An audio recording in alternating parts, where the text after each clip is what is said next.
金蝉勋章。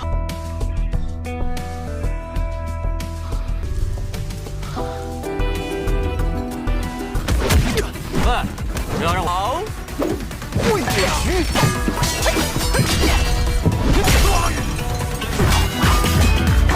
的面向的。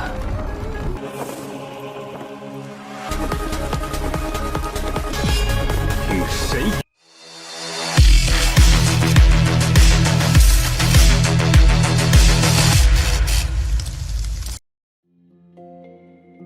Halo semuanya, selamat datang di Ruang Sinema. Bagaimana kabar kalian semua? Semoga selalu sehat dan baik-baik saja.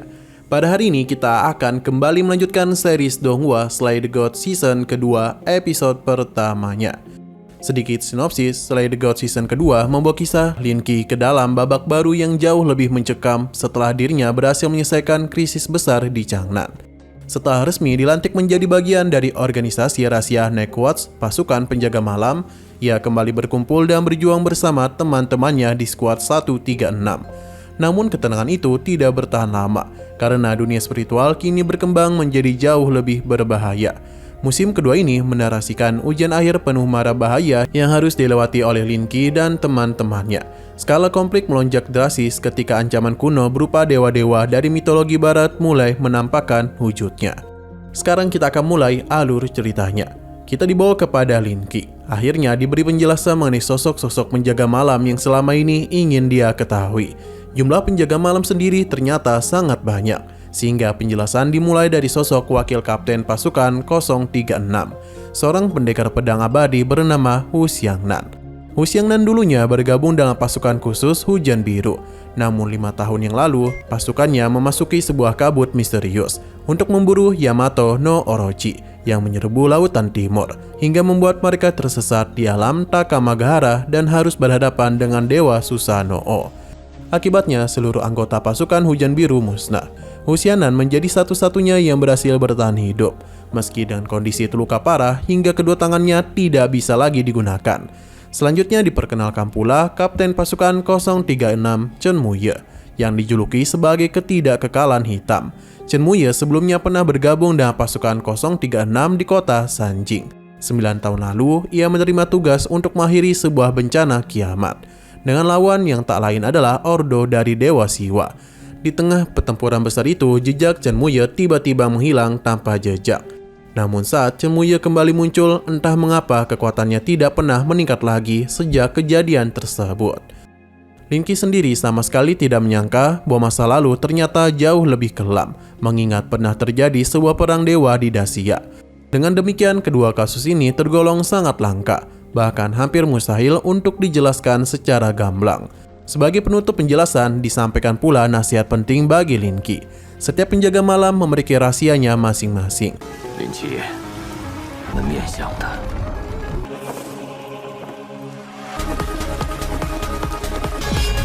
与谁？ Setelah itu, tim Lin Qi kembali menjalani sesi latihan seperti biasa. Mengingat tingkatan mereka sudah naik, intensitas latihan pun seharusnya semakin berat.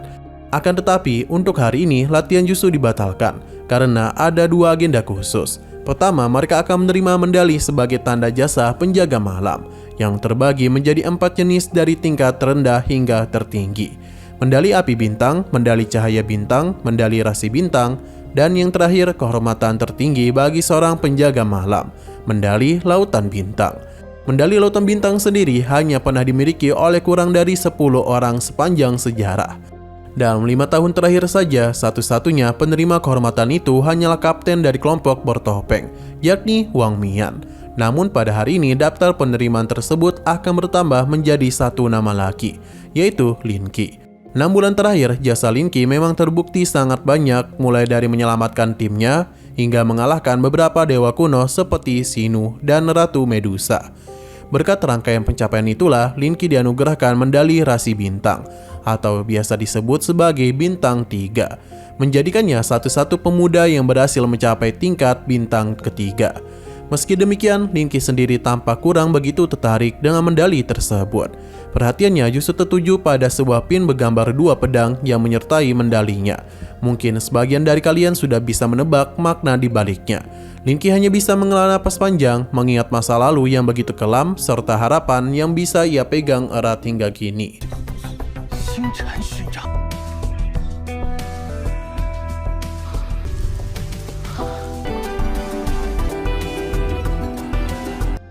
Setelah penyerahan medali Linky, masih ada satu rekrutan lain yang turut menerima penghargaan, yaitu Sun Qingzu.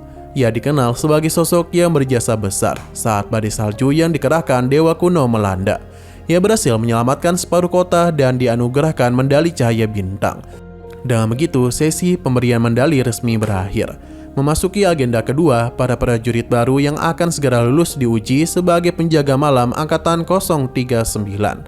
Ujian pertama mengharuskan mereka bertahan hidup hingga esok hari, yang berarti seluruh prajurit Angkatan 039 akan diburu oleh para senior mereka selama 1 hari penuh. Namun ujian ini tidak sekedar soal bertahan. Siapapun yang berhasil menembus pertahanan akan melaju ke babak berikutnya, sekaligus mendapatkan poin tambahan. Bila berhasil mengalahkan instruktur, poin yang didapatkan pun digandakan, dan perburuan pun resmi dimulai. Bagi Linky sendiri, para instruktur itu sama sekali bukanlah tandingan yang berarti begitu pula bagi teman-temannya. Mereka menghadapi para instruktur dengan mudah. Yuan Gang yang awalnya berniat menguji seluruh murid justru melihat seluruh instruktur yang diturunkannya berhasil ditumbangkan oleh kelompok Linky.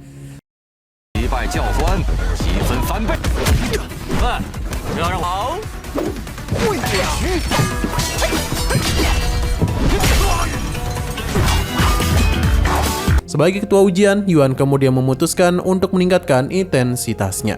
Alhasil, 7 instruktur dengan kekuatan jauh lebih besar pun diturunkan. Pada awalnya, para instruktur baru memang tampak berhasil menekan mereka. Namun, raut wajah teman-teman Linky sama sekali tidak menunjukkan rasa takut.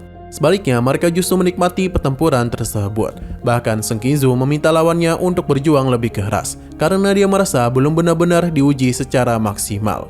Sementara itu, sebagai ketua pasukan, Linky harus menghadapi 2 instruktur sekaligus. Meski begitu, tidak satu pun serangan yang berhasil mengenai tubuhnya. Gerakannya yang begitu cepat sama sekali tak bisa diimbangi oleh kedua lawannya. Pertarungan berakhir ketika satu ayunan pedang Linky berhasil menghancurkan kedua senjata instrukturnya sekaligus.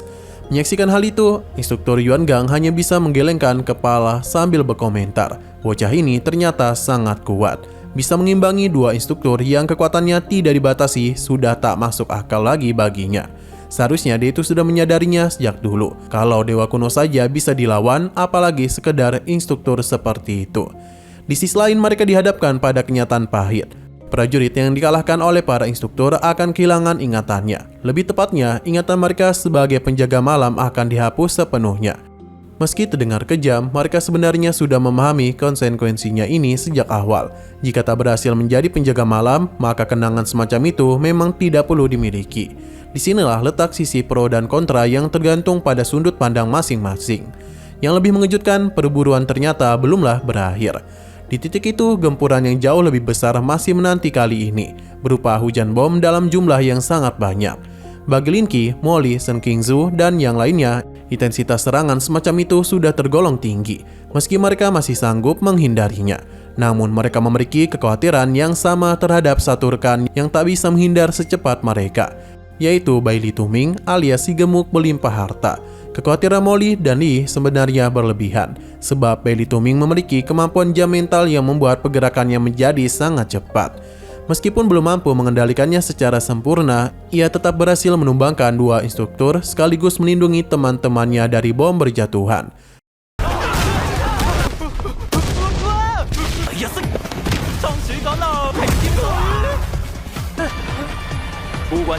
Bailey Tuming pun menyatakan ketidaksetujuannya terhadap aturan penghapusan ingatan dan alasan bahwa kenangan yang telah mereka ciptakan bersama seharusnya diingat seumur hidup. Linky membalasnya dengan tegas, jika itu adalah keputusan bersama, maka mereka harus melindungi segala sesuatu yang ingin dilindungi.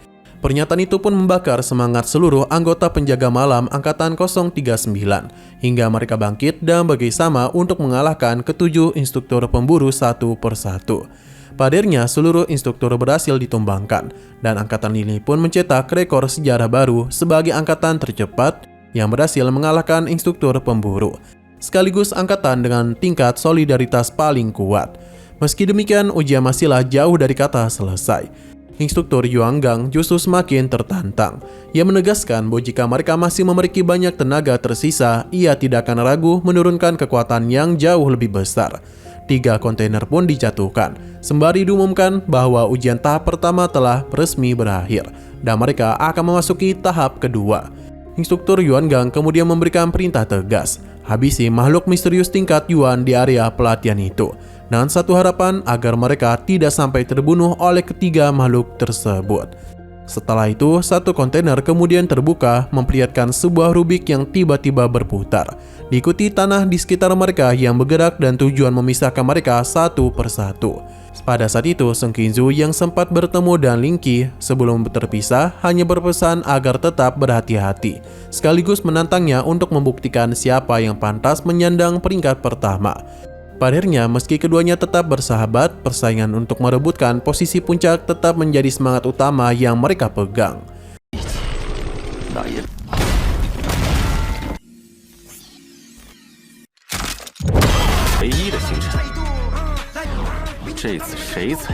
Nah, sayang sekali lagi seru-serunya episodenya ini malah berakhir. Oke, sekian dulu pada video kali ini. Untuk video selanjutnya akan segera hadir. Jadi bagi kalian yang mengikuti series ini, langsung saja klik subscribe dan aktifkan loncengnya. Terima kasih yang sudah menonton video sampai habis. Jika kalian suka pada video ini, klik like dan share ke teman-teman kalian tentang channel ini. Dan ditunggu aja kelanjutannya. Oke, sampai jumpa di video selanjutnya.